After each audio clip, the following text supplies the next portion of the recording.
President Biden getting testy with the media and lying his butt off about inflation. The commander-in-chief claims he deserves no blame whatsoever for the economy, while denying his reckless spending led to record prices. Quote, "The idea that it caused inflation is bizarre. If it's my fault, why is it the case that in every other major industrial country in the world that inflation is higher? You ask yourself that. I'm not being a wise guy." That's the end of the quote. Peter Doocy pressing the White House on that whopper of a claim. He says that inflation is worse everywhere but here. That's not true. The U.S. has worse inflation than Germany, France, Japan, Canada, India, Italy, Saudi Arabia. Well, so why is he saying that? I think what we are saying is that when you talk about inflation, it is a global thing. And it is not just about the United States. This is something that everyone is feeling because of coming out of a once in a lifetime pandemic, because of the war that Russia has started in Ukraine. And after blabbing away to the AP, it seems like those close to the president didn't want him to do any more talking. We're gonna. Mr. President, do you still consider him as a prize? Mr. President,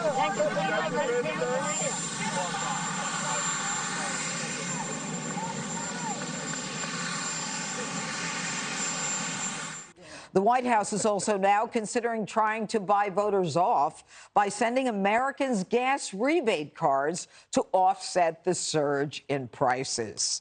There's so many places I can start, but I'm not starting with you, Greg, because you put your hand in front of the teleprompter. Yay! So, Joey, I'm going to start with you.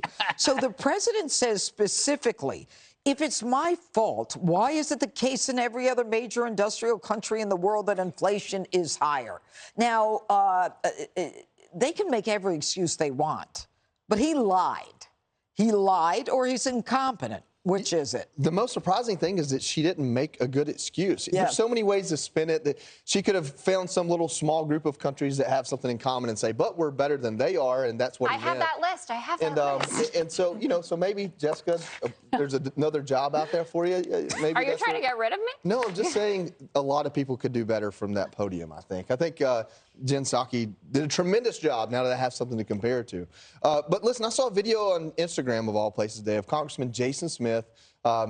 Nice enough guy, don't know much about him, but he's grilling Janet Yellen, and he gets her to admit that their strategy for reducing inflation in part is to reduce deficit, because that's one of the things they think they've gotten right. And when you look at how they reduce deficit, it's laughable. But if reducing deficit reduces inflation, then it doesn't take a very smart person to say that increasing government spending maybe increases inflation.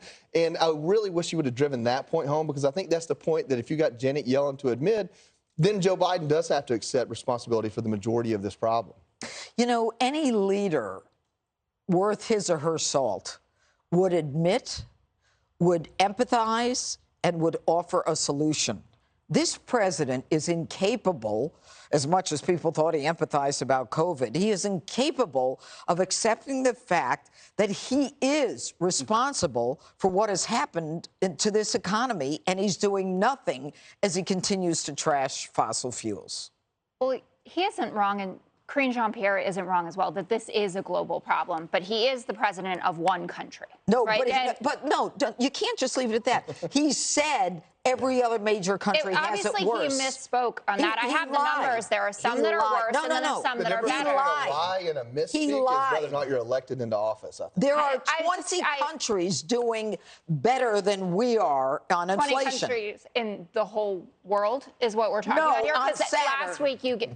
No, but how many countries are we considering here? Because last week you threw out a list and you included the Philippines on it. Philippines is not related at all to what's going on here in the U.S. Countries that are related, Germany, the U.K., Netherlands, France, Spain, yes. Brazil, yes. Higher, Spain, 9.8%, Netherlands, 9.7%. So what? We're at 8.5%. So what? You can't, that's a lie. Admit it. It's, if you think, the lie to me has malicious intent.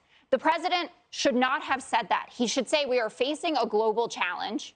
We are running basically in the middle of the pack here. To accept the economic situation that they're in and say you have no responsibility for it, that's about as malicious as it can be. I don't think you should say you have no responsibility for it. And that seems to be what he's trying to do.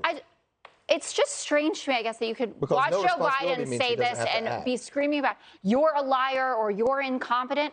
Obviously, he doesn't want to acknowledge that things that he did ended up pushing us in this direction. And people from his former team, certainly people from the Biden administration, have written op-eds about it and said that we spent too much. Janet Yellen has admitted that she wanted the American Rescue Act to be about half the size that it ended up being. That is a fine argument to make to adults in this country who understand, generally speaking, that we are part of a globalized economy, that we needed a bailout to some degree, but perhaps it went too far. And I think that changing course on that and showing that COVID empathy from the campaign trail would benefit him. But his back is up against the wall, and he doesn't want to do it. So Okay. All right. So he's so tone deaf and so clueless that he's now hosting a meeting, Greg, on climate change when people can't afford gas to drive to work. Well, I think that's the bigger story. I'm kind of with Jessica on this. The accusing politicians of lying is like accusing birds of chirping. It's just in their DNA. I have to point out that we are part of a globalized economy, but we have to remember that as America goes, so goes the world. I think Biden likes to pretend that it's the reverse. But no, it's like when we do well, they do well. When we do poorly, they do poorly. So it's like the inflation, our high inflation, is kind of responsible for a lot of other high inflations. And I'm saying that as a PhD economicist. I'm an economicist. All right, so the blame game. This is where the blame game, I think, matters to your question. The White House has the hierarchy of needs backwards. All we want right now, when we talk about this, food on the table, fuel in your car, law and order on the streets. In your hierarchy of needs, that's what people want. Not solar panels, not cricket recipes, not drag shows for kids. Those are all the fun things you can have when everything else is great. Exactly. Okay, you know what I mean? In the hierarchy of needs, you have to have the food, the fuel, the law and order. Then let's talk about sending drag performers to grade schools. But don't do that right now when people are suffering. Worse, we have replaced self-reliance with self-actualization. So a lot of these young people in the White House, they don't know how to solve actual problems. However, if you need an Instagram photo during a special month or a special day and you say you know what to say, that they can do. They can ace that. But if you talk about gas prices or if you talk about baby formula, if you talk about war, if you talk all these bigger issues, they do not know what to do. And the real example here is, they just appointed Kamala Harris to run another anti-online harassment board. And it's like that does nothing to help anybody. That is again, this kind of virtue signaling external behavior that is just purely symbolic and no practical value whatsoever, Judge. I love your jacket. It's very colorful. I can tell you're not impressed with me, but that's okay. It's Friday. Okay, Dagan, listen, you're the numbers person. You're the economist here. I don't buy it. You know what? To me, someone who is the president of the greatest country on earth has an obligation to be truthful to the people who voted for him, the 80 million who voted for him. All right? So when he comes out and says, don't blame me, blame Putin, I don't see anybody running around saying, that damn Putin, he's responsible for this. And he says inflation is worse everywhere but here. And then he talks about the fact that, he says that that he inherited a bad economy. Did he inherit a bad economy? He inherited an economy that was recovering from COVID. And he brags about job creation. We're still short. I think it's roughly about 800,000 jobs we're not even back to the employment we had before the COVID lockdowns. But if Joe Biden's strategy is going to be to jacky jaw and flap his gums and talk and bitch and moan and get mad, then he should come out and say, I will veto anything that will increase government spending for the foreseeable future until we get inflation under control. And that means the moratorium on student loan payments, that's money that's going to rich kids who are doctors and lawyers. That runs until at least August. You watch them. They'll probably wind up extending it. So he could at least do that. But they're taking it one step further. This is the level of idiocy that we're talking about from this White House. They're talking about gas rebates.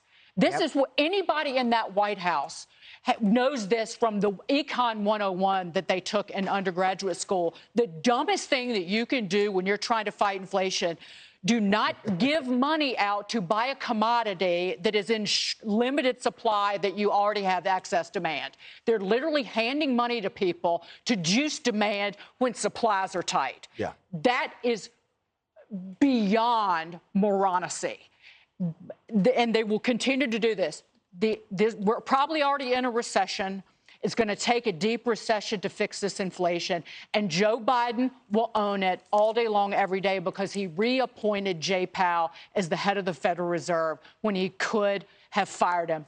And they didn't. I'm not going to lie. I don't understand the economy any better, but you guys just expanded my vocabulary by about 12 words. So. What? Here's another one. I'm calling it the in-Biden session because stagflation's not going to be enough. It's inflation with Biden in the middle and a recession on the end. Okay. Hey, Sean Hannity here. Hey, click here to subscribe to Fox News YouTube page and catch our hottest interviews and most compelling analysis. You will not get it anywhere else.